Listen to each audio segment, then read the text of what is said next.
하나님의 말씀은 요한복음 6장 63절 말씀입니다. 봉독을 하겠습니다. 살리는 것은 영이니 육은 무익하니라. 내가 너희에게 이런 말이 영이요 생명이라. 아멘. 기도하겠습니다. 하나님 아버지, 오늘도 귀한 생명의 말씀 우리에게 허락하심을 감사합니다. 예배 드릴 때마다 증거되는 하나님의 말씀이 오직 우리를 살리는 영이라는 것을 깨닫게 하시고, 과연 예배 때마다 무엇을 전하며 무엇을 드려야 하는 것인지 성령 하나님 조명하여 주셔서 하나님이 기뻐하시는 예배자 다 되게 하여 주시옵소서. 우리 구주 예수 그리스도 이름으로 감사하며 기도하옵나이다. 아멘. 지난주에 그 주보를 다시 이렇게 좀 간략하게 줄였습니다. 그 찬송가를 이제 두 개를 떼버리고 나니까 주보가 훨씬 더 아주 간단해지는 게 보기는 편하고 좋습니다. 오늘 이 시간에는 정말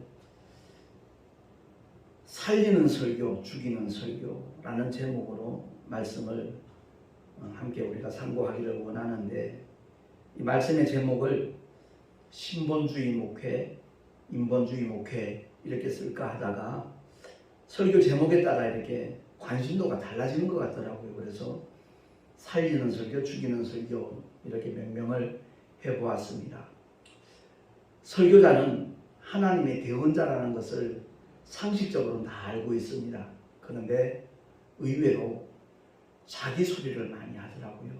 그래서 저는 설교자는 하나님의 마이크다, 하나님의 스피커다, 이런 표현을 이제 간혹 사용을 하고 있습니다. 제가 교회를 개척할 때마다 가장 신경 쓰는 부분이 바로 음향기기입니다.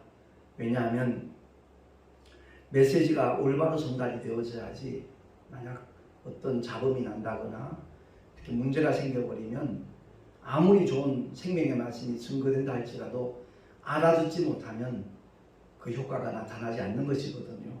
그래서 하나님의 그 생명의 말씀을 전하는 데 있어서 가장 제가 비중을 두는 것이 바로 마이크와 스피커입니다.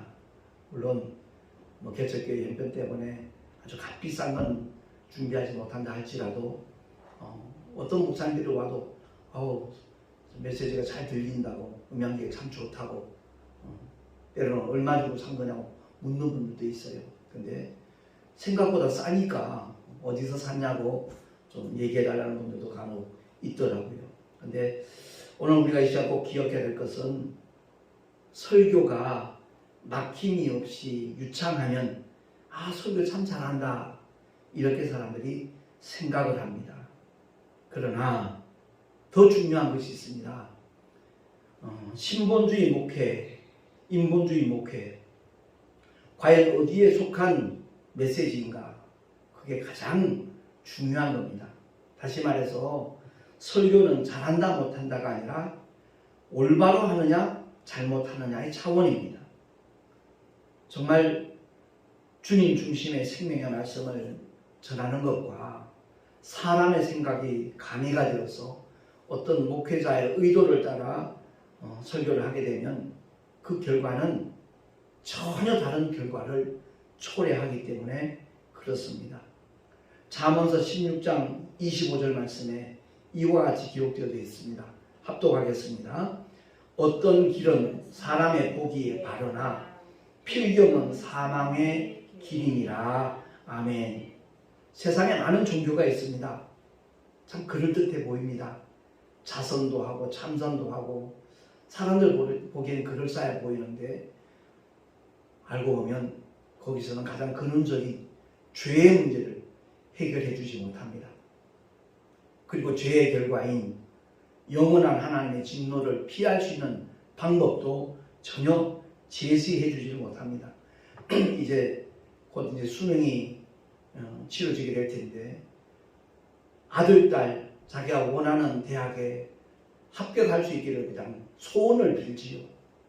그것은 어디까지나 인간적인 생각에서 비롯된 것이지 하나님의 영광과는 사실은 무관합니다. 공부를 잘해야만 하나님께서 영광 받으시던가요? 결코 그건 아닙니다. 정말 하나님께서 영광 받으시는 것은 하나님의 말씀대로 믿고 순종하는 자들, 그들을 통해서 하나님께서 영광을 나타내시고 동시에 하나님께서 영광을 취하시는 겁니다. 모든 종교가 그럴듯해 보이지만 죄와 둘째 사망의 문제를 해결해 주지 못하기 때문에 상당히 심각한 일입니다. 여기서 죄와 사망이란 말은 둘째 사망을 가리키는 겁니다. 인간은 누구나 다 죽습니다. 그래서 한 번 죽는 것은 사람에게 정하신 것이요, 그 후에는 심판이 있으리니 그랬거든요. 이 심판을 모면할 수 있도록 하기 위해서 오신 분이 하나님의 독생자 예수 그리스도십니다.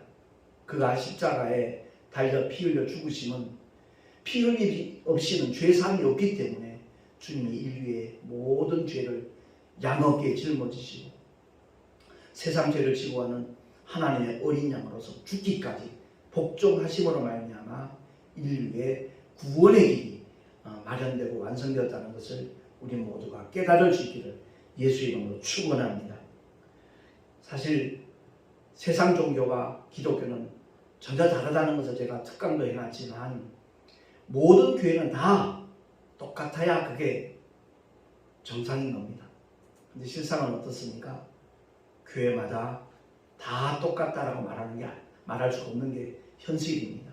여기서 말하는 것은 어떤 교회의 규모나 크기나 교인 수나 이런 걸 말하는 것이 아니라 정말 그 시간에 증거되는 하나님의 말씀을 통해서 하나님의 생명을 취할 수 있는 그런 교회인가, 아니면 의도적으로 다른 하나님의 뜻과는 무관한 상관없는 그런 메시지를 통해서 그럴듯해 보이지만 실상은 하나님의 생명이 그들에게 공유되지 못하는 그런 목회나 설교인가, 이 대단히 중요한 문제이거든요.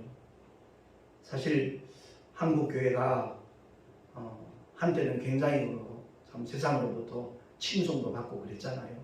근데 요즘에는 그 반대 현상이 나타나고 있는 것도 우리들이 부인할 수 없는 것도 사실입니다. 그 원인을 이렇게 살펴보면 정상적인 신학교가 아니라 어떤 난무하는 신학교들이죠. 제가 한번 놀랐던 것은 3년 전, 4년 전에 분명히 그분이 집사님이었는데 3, 4년 지나고 난 다음에 만나서 인사를 했더니 목사라는 거예요. 소위 말하는 속성과를 통해서 목사를 받았더라고요. 이런 문제들이 한국교회의 위상을 실추시키는 원인 중에 하나가 아니겠는가 하는 것을 생각하게 됩니다. 솔직히 정식 코스를 밟으면 딱 10년 걸리거든요. 신학교 4년, 대학원 과정 3년, 그리고 3년 동안 개척을 하든지 아니면 부교육자로 3년 동안 이렇게 시무를 했을 때, 협동 목회를 했을 때 목사부실을 볼 수 있는 자격이 주어지고 그 목사부실 패스했을 때 정말 정식적으로 이렇게 목사 안수를 받을 수 있는 것인데, 이런 잘못된 그야말로 속성과를 통해서 목회자가 양산되니까 그들의 하나의 잘못이 이렇게 드러나게 되면 모든 목회자가 다 그런 것처럼 오해를 받게 되고 어떤 영적인 권위까지도 실추되는 안타까운 현실들이 이렇게 생겨나고 있더라고요. 게다가 제가 안타깝게 생각하는 것은 목회할 생각도 없으면서 왜 신학을 했는지, 왜 강도사가 되고 왜 목회자가 되었는지, 그런 부분들은 정말 우리 한번 심각하게 생각해 볼 문제라고 저는 개인적으로 느끼고 있습니다. 강도사가 되고 목사가 됐는데 목회를 하지 않는다, 하나님의 일에 동참하지 않는다, 그건 정확하게 표현하는 직무유기입니다. 직무유기고요. 하나님 앞에 섰을 때 어떻게 변명할지 모르겠지만 그 변명은 결코 통하지 않을 것입니다. 잘하든 못하든 그야말로 자기 집에서라도, 가정에서라도, 가족들끼리라도 정말 하나님께서 주신 은혜를 교인들 없다고 할지라도 바로 가족이 교인 아니에요. 하나님의 가족들이잖아요. 그들에게 정말 말씀을 증거하면서 함께 은혜를 나누면서 예배로서 하나님께 영광 돌리는 그런 모습이라면 어느 누구도 뭐라 말할 수 없을 겁니다.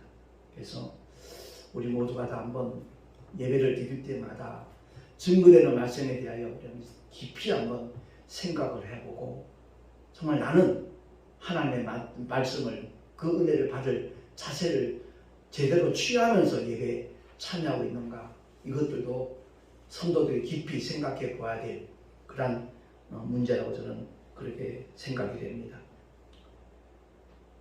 갈라디아서 1장 10절에 보면 사도 바울이 갈라디아 교인들이 이와 같이 말합니다.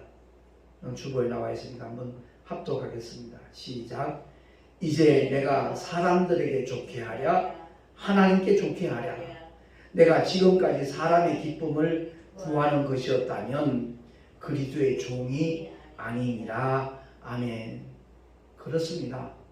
오직 하나님의 스피커로, 하나님의 마이크로 하나님의 말씀을 대언해야 되는 것인데, 사람들로부터 환심을 얻기 위해서 어떤 인기를 얻고자 만약 어떤 설교를 준비한다고 그러면 그 사람은 이미 하나님의 종이 아니라 사람의 종이라는 것을 스스로 선택하는 것이라는 것 깨달아야 될 것입니다.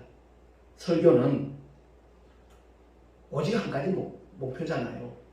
예수 그리스도 누구신가를 알게 하고, 그분을 구주로 영접해서 그분만을 믿고 그분의 말씀에 순종하며, 또한 오직 그 하나님만을 의지할 수 있도록 하는 것이 설교의 목적입니다.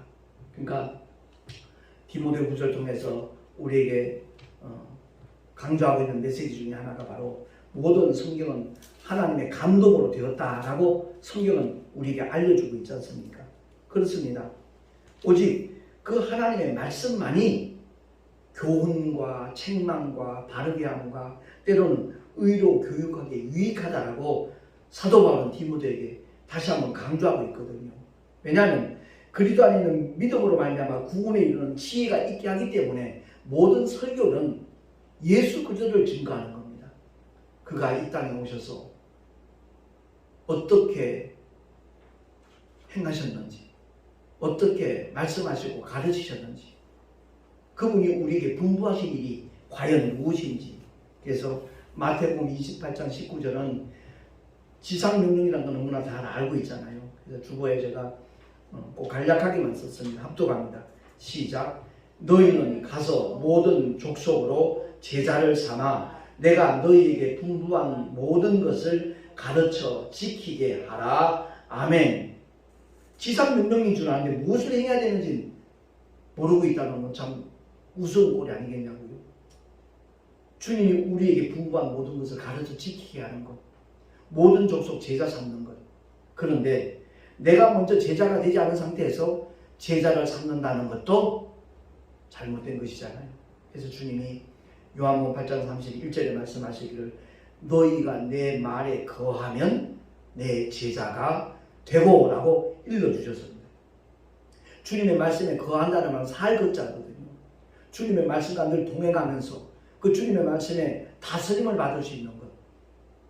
주의 말씀은 내 발에 빛이요 내 발에 등이요 내 길이 빛이라고 성경이 말씀하는 그대로 하나님의 말씀을 따라가는 것, 그게 올바른 신앙생활을 하는 거라는 것을 우리가 기억을 하고, 사도 바울이 복음으로 낳은 자기 아들 디모데에게 다시 한번 강력하게 명령하는 말씀이 디모데후서 3장 14절에 나와 있거든요. 합독합니다. 시작. 그러나 너는 배우고 확신한 일에 거하라. 아멘. 제가 한국기독교 영풍회에서 한 13년 활동이 있는데 3년 연속 이제 상임 총무를 맡은 적이 있었습니다. 그때 이제 부흥사가 되겠다라고 연수원에 찾아온 목사님들이 굉장히 많았었어요. 그때가 가장 활성화됐던 시기였던 것 같아요. 근데 이렇게 돌아가면서 이제 설교를 직접 한번 하는 그런 시간들이 있거든요. 그 어떤 분들은 막 고함을 지르면서 얼굴이 헐겁게 상기될 만큼 설교를 합니다. 부흥사는 다 그렇게 해야 된다라고 생각을 해서 그랬는지 모르지만 설교를 마치고 난 다음에는 자기가 뭘 전했는지조차 모르더라고요. 그건 정말 잘못된 모습이거든요. 내가 알지도 못하는 것을 떠들어대면 그건 울리는 꽹과리와 조금 더 다를 바가 없다는 것을 우리는 알아야 됩니다.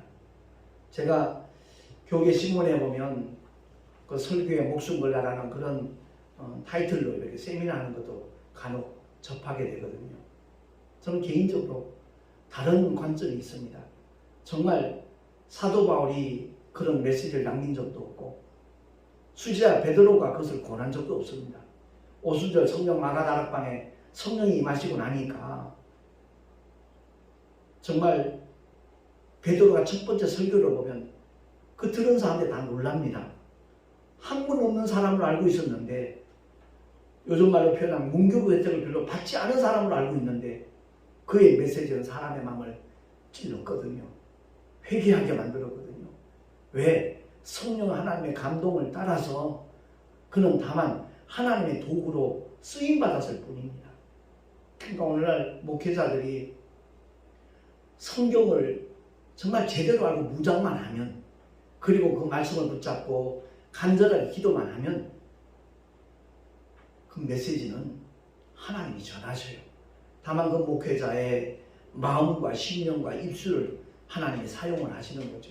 제가 사실 원고 설교를 안 한 게 한 32년 됩니다만은 처음에 2년 동안 3년 동안은 열심히 원고 준비해서 제가 설교를 했었습니다. 그러면 성도들이 그 당시에 이제 전도사였으니까 전도사님 은혜 받았어요. 인사하는 분들이 굉장히 많았습니다. 강미교 오는 목사님이 목회자 세미나를 하는데 강문호 목사님 잘 아실 거예요. 그 세미나에 참석했다가 그 목사님이 전하는 메시지 듣고 제가 큰 충격을 사실 받았습니다. 자기 아버지를 얼마나 모르면 써서 읽어대냐는 거예요. 우리 아버지 성함은 어떻게 되시고 생신은 언제고요. 우리 아버지가 좋아하시는 음식은 뭐고요. 취미는 뭐고요. 특기는 뭐고요.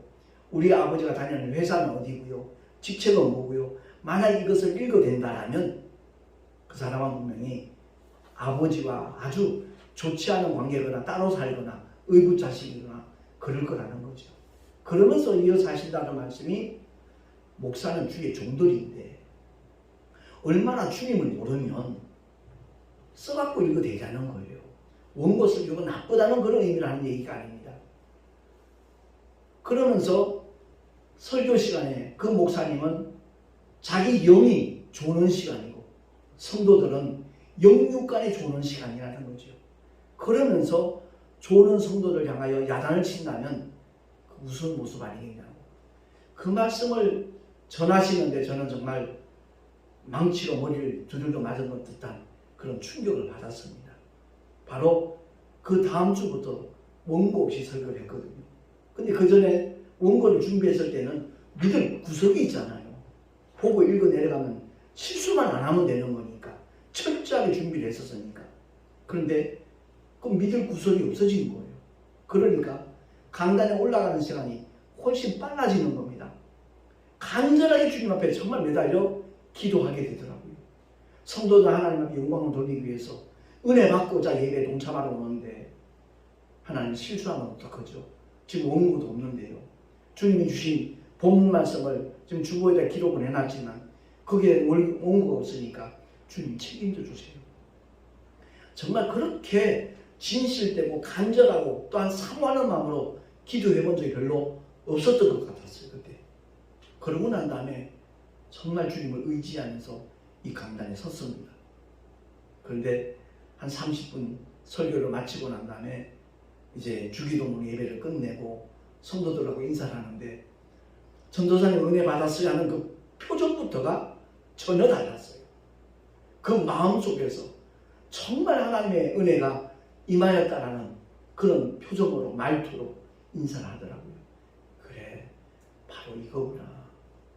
베드로가 원고 준비하지 않은 상태에서 오순절 성령 다락방에서 정말 성령이 임하시고 난 다음에 그 메시지를 전했을 때 그 듣는 이들의 마음이 움직여질 수 있도록 성령 하나님께서 일을 하시는 거구나. 그래서 제가 깨닫게 된 것이 목회의 주체가 목사가 돼서는 안 된다. 성령 하나님이 되셔야 된다라는 것을 목회자 복음학교에 가서 구체적으로 깨닫게 되었고 결단하게 되었던 겁니다. 제가 목회자 복음학교 22기 수료를 했는데 23기에 이제 또 섬김이로 한 번 더 동참을 했었습니다. 거기 동참한 목사님들 하나같이 하는 얘기가, 저도 그 얘기를 했습니다만은, 신학교 졸업 과정에 이 목회자 복음학교를 필수로 넣었으면 참 좋겠다. 그럼 우리처럼 시행착오하지 아니하고 정말 하나님의 뜻대로, 하나님이 기뻐하시는 방향으로 오직 성령 하나님을 의지하면서 무엇보다도 정말 성경을 바로 알아야 되겠다, 하나님의 말씀으로 무장해야 되겠다라는 각오만, 결단만 하게 된다면 하나님께서 그들을 통해서 더 강하게, 더 아름답게, 더 구체적으로, 지속적으로 일을 하실 것이 아니겠는가, 그런 얘기를 많이 주고받았습니다. 그렇습니다. 지금 그 생각에는 사실 변함이 없습니다. 모든 주의 종들이 하나님 앞에서 단독자로 서서 옛사람은 십자가에 못 박아 버리고 이제는 더 이상 병든 자아, 내가 아닌, 옛사람이 아닌 성령 하나님을 의지하여 하나님의 말씀을 마이크로서, 스피커로서 이렇게 쓰임을 받는다면 한국교회의 위상은 분명히 달라질 것이다. 여기서 말하는 위상은 어떤 높임 받겠다는 그런 의미가 아닙니다.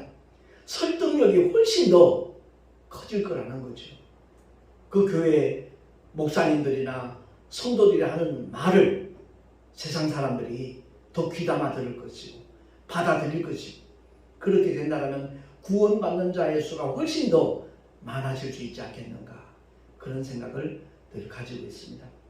아무튼 제가 고백하는 것은, 예전에 원고 설교할 때는 유명한 목사님들, 선배 목사님들 그 설교집을 이렇게 본따서 하기도 했지만 때로는 철학자들의 말을 많이 인용을 했었습니다.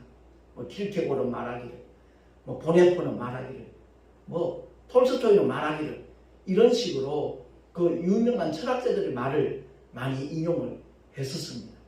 근데 결코 그것이 아니라는 거죠. 주님의 생명의 말씀을 전하는 일에 하나님께서 자기 피로 사신 주의 몸된 교회 강단에서 왜 그들의 얘기를, 그들의 말을 인용해야 될 것인가? 오직 하나님의 진리의 말씀을 정말 대변하면서 거기에 대한 설명을 돕기 위해서는 구약의 모든 사건들이 하나의 거울이 되기 때문에, 모델이 되기 때문에 그것들을 통해서도 얼마든지 말씀을 증거할 수 있는데 하는 깨달음을 갖고 난 다음에 하나님 앞에 회개하고, 그 이후로부터는 제가 어떤 철학자도 거론하지 않았습니다. 그렇습니다. 오직 진리의 말씀, 생명의 말씀을 무장하는 것, 그것이 가장 급선무라는 것 우리가 기억을 하고, 예수님의 직제자들과 사도 바울은 순서만 달랐습니다. 주님의 제자들은 3년 이상 주님과 함께 동거동락하면서 하나님의 말씀을 반복해서 들었습니다. 또한 눈으로 보면서 들었습니다. 몸으로 체험하면서 들었습니다. 근데 오순절 마가다락방에서 실패했던 그들이 성령이 임하시고 나니까 그들에게는 두 번 다시 실패가 없었습니다. 사도 바울은 다릅니다. 다메섹 도상에서 부활하신 주님을 만나고 난 다음에 그는 실명하였지요. 아나니아 선지자에게 안수를 받으면서 눈이 다시 떠졌고 성령의 충만함을 받았습니다. 그리고는 어느 누구와도 의논하지 아니하고 아라비아로 내려갔습니다. 그리고 그 3년 동안 하나님의 말씀으로 정말 재무장을 하고 난 다음에 비로소 하나님의 귀한 종으로 쓰임받았다는 것을 사도행전을 통해서 우리에게 보여주고 있지 않습니까? 순서만 바뀌었을 뿐이지 말씀 충만과 성령 충만입니다. 이것은 결코 이론이 아닙니다. 실제입니다. 성령 하나님은 우리 안에 와 계십니다. 우리 영 속에 계십니다. 정말 그분만을 의지하면 성령 하나님께서 꼭 필요한 하나님의 말씀이 떠오르게 하고 그 말씀을 전하도록 역사하시는 겁니다. 그렇기 때문에 오늘 목회자도 마찬가지, 성도들도 마찬가지, 과연 살리는 설교인가 죽이는 설교인가, 어떤 새가정 세미나, 새생활 세미나 아주 우아하고 고상하고 품격 있는 삶을 이렇게 강조하니까 들을만 하지요. 근데 아무리 그것으로 채워진다 할지라도 하나님의 말씀만이 우리 영을 살릴 수 있다는 것을 기억을 하고 주님께서 분명하게 짧게 오늘 본문에 말씀하셨잖아요. 살리는 것은 영이니 육은 무익하니라. 아무리 그럴듯한 좋은 논리적인 메시지가 전한다 할지라도 세상의 철학이나 세상의 지식은 바로 육에서 나온 거라는 겁니다. 그 배후에는 온순하기가 있다는 것을 우리가 기억을 하고 정말 살리는 설교를 할 수 있는 하나님의 종들이 되어야 되겠고, 또한 살리는 설교에 민감할 수 있는 성도들이 된다면 그 삶이야말로 정말 하나님께서 인정하시고 기뻐하시는 그러한 승리의 영적인 삶이 될 줄로 믿습니다. 우리 모두가 다 하나님의 말씀으로 무장을 하고 성령 안에서 무시로 기도하는 하나님의 사람들이 되어서 정말 주 앞에 영광 돌리기에 부족함이 없는 주님의 일꾼들 우리 모두 다 될 수 있기를 다시 한번 예수 그리스도의 이름으로 축원을 드립니다. 기도하겠습니다. 하나님 아버지 은혜를 감사합니다. 오늘도 우리에게 귀한 생명의 말씀 허락하여 주셨사온데 그동안 수많은 예배를 드리고 수많은 설교를 하고 수많은 설교를 들었지만 과연 그 설교가 살리는 설교인지 죽이는 설교인지 거기에 대해서는 둔감했음을 주님 앞에 고백합니다. 앞으로는 정말 하나님의 생명의 말씀에 집중하는 우리 모두가 되게 하여 주시옵시고 성령께서 감동 감화 주시는 대로 순종하며 나가는 하나님의 자녀들, 하나님의 사람들 다 되게 하여 주시옵소서. 우리 구주 예수 그리스도 이름으로 감사하며 간절히 기도하옵나이다. 아멘. 교회 소식 주보를 참고하시기 바라고요. 내일 모레는 우리 교단의 제106회 정기총회가 저 은행나무 연수원에서 있습니다. 이번에 이제 임원진들 다시 이제 뽑고 그런 일들이 있으니까 함께 기도해 주시면 참으로 고맙겠습니다. 드린 예물을 위해서 잠시 기도하고 축도로 예배를 마치도록 하겠습니다. 하나님 아버지 주님을 예배하며 여러 가지 모양으로 예물을 드렸습니다. 헌금한 손길들마다 주님 일일이 기억하여 주시고 참으로 하늘의 상급으로 아름답게 쌓이는 그러한 예물들이 되게 하여 주시옵소서. 삶의 현장에서는 늘 하나님이 함께 하시는 증거를 만나게 하시고 주님이 예비하신 그 모든 복을 일마다 때마다 받아 누릴 수 있는 은혜 위에 은혜까지 주님 허락하여 주시옵소서. 날마다 주의 생명의 말씀으로 무장하리라 다시 한번 결단하게 하시고 오직 성령의 인도하심을 따라서 어디를 가든지 무엇을 하든지 실족지 아니하고 승리하는 믿음의 주인공들이 다 되게 하여 주시옵소서. 이 예물이 쓰여지는 곳곳마다 주의 영광이 나타나시기를 간절히 소망합니다. 주님 역사하여 주시옵소서. 이제는 우리 구주 예수 그리스도의 크신 은혜와 하나님 아버지의 영원하신 사랑하심과 보혜사 성령 하나님의 내주교통 인도하심과 축복하시니 진실로 오늘 주의 말씀을 듣고 생명의 말씀을 따라가리라 결단한 하나님의 사람들 머리 위에 그 가정과 자녀들과 경영하는 모든 일들 위에 삶의 터전 위에 또한 주께서 피로 값주고 세우신 주님의 모든 교회들 위에 지금으로부터 영원토록 함께 하실지어다.